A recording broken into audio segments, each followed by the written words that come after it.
just want to get more into the issue of Japan, actually, Dae-Han. So, I mean, as you're basically referring to, Japan is really central to the US's militarization in Northeast Asia. I think today, Japan has 120 US military bases and over 50,000 US military personnel. And under the encouragement of the United States at the moment, Japan is aiming to double military spending to 2% of GDP by 2027. And of course, Japan has a really shameful history of colonialism in this region, as you were referring to. So I thought it'd be really interesting if you could talk us through that history of Japanese colonialism and imperialism and the threats that a remilitarized Japan poses today and in the years ahead? And also, what are the dynamics within Japan in terms of building a peace movement against this current trajectory? Well, I guess just to kind of give a brief background, it was Japan that kind of like first industrialized in the region and through what was called the Meiji Reformation. And I think this, in many regards, this kind of like westernization of Japan was triggered because they started seeing how China was brought to its knees by the West. China, which in effect was the most advanced civilization in the region, was basically humiliated by the West. And the Meiji Reformation basically unleashed like massive industrialization process, and that ultimately like fueled Japan's hunger for like natural resources and territories. So in effect, you basically had Japan that just wanted to become like the West so that they don't become defeated and humiliated like China. And I think one of the expansions that it did kind of like to fulfill its desire for more natural resources and whatnot was to the Korean Peninsula, which it colonized for about roughly 40 years. And of course, beyond like discrimination and exploitation, Japan also carried out horrid war crimes, right? Including the sexual slavery of 200,000 women, 80 to 90% of them Korean, forced conscription, and slave labor in like coal mines. Of course, when the Japanese were defeated, I think what's interesting to note is that at the beginning, the United States wanted to like completely reform and transform like Japanese society in this kind of like white man's burden type of thing. But China in 1949, when the communists beat the nationalists, basically there was a shift in US policy, and they basically went from trying to do this massive transformation, which involved like allowing unions to form, like giving Japanese women the vote, all these things, totally shifted again to just be like, you know what, forget all that. All we care about right now is just to make sure that we could prop up Japan, which was this strong industrial country, to rearm it again. Before they were trying to like make it into, they forced Japan to sign a peace constitution, right? But now they're like, no, we want you to arm yourself and basically become a bulwark against communism, which they were fearing, right?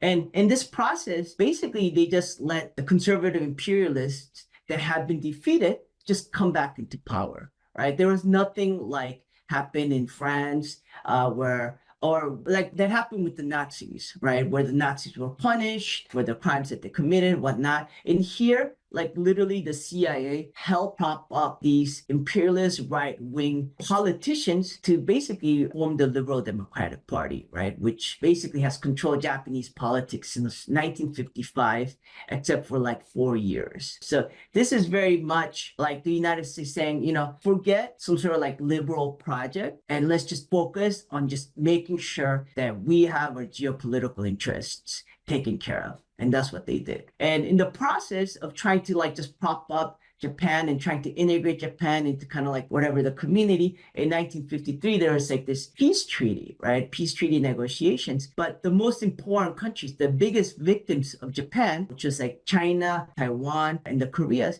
they were not invited, right? Because the United States basically wanted to simplify the process. And of course, because of that, all these like historical legacies of Japan have not been rectified. And there's also like a certain consciousness among Japanese people where they haven't been made, or they haven't had, I guess, the opportunity or the coercion or something to reflect upon their colonial history, right? So that remains. Like you would have Japanese history books that talk about how like the comfort women, they were like volunteers, or that, they got paid, despite the fact that a lot of them had to like take on like 20 soldiers back to back. It's like, who would volunteer for anything like that, regardless of how much you get paid? And people had to work in like situations, highly exploitative situations that killed them, right? In these like coal mines and whatnot. So basically Japan has not owned up to its colonial history. And the United States played a huge role in this. They just propped up the Japanese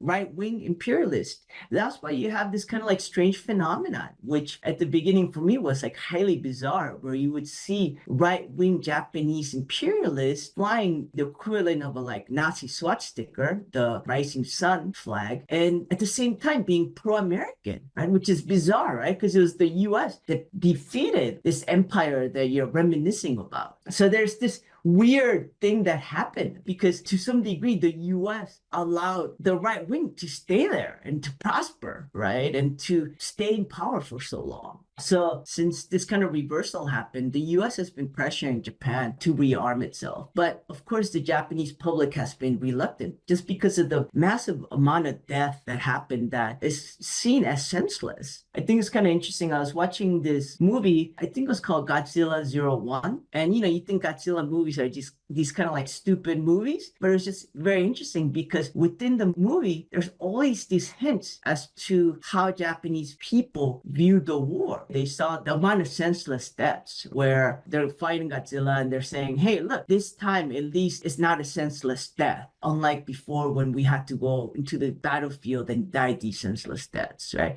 So it's just very interesting. So despite Japan, in effect, not wanting to rearm itself, or most of the Japanese population, the US has been constantly pressuring it to do so. And of course, now it's moving towards, I think, like doubling its military spending, trying to hit 2% of its GDP, acquiring like Tomahawk missiles that could hit like the coast of China, things that go beyond this kind of like notion of self-defense, right? And even the notion of self-defense, now it's becoming like collective self-defense. So it's no longer about defending yourself from attack. Now it's like, hey, if this other person that we have a treaty with or some sort of secure arrangement with, if they get attacked, then we could also like intervene, right? So they're constantly like without actually amending the Constitution, they're just reinterpreting it as to the degree where it almost becomes like a meaningless word. And they're reclassifying what your national interests are or what your security is to abstract levels.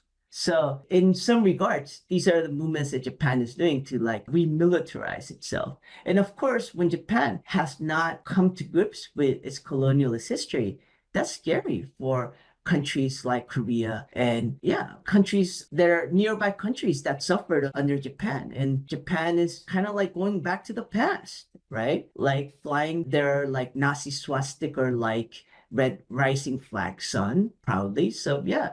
I mean, in many ways, it's not something that people just accept without anxiety.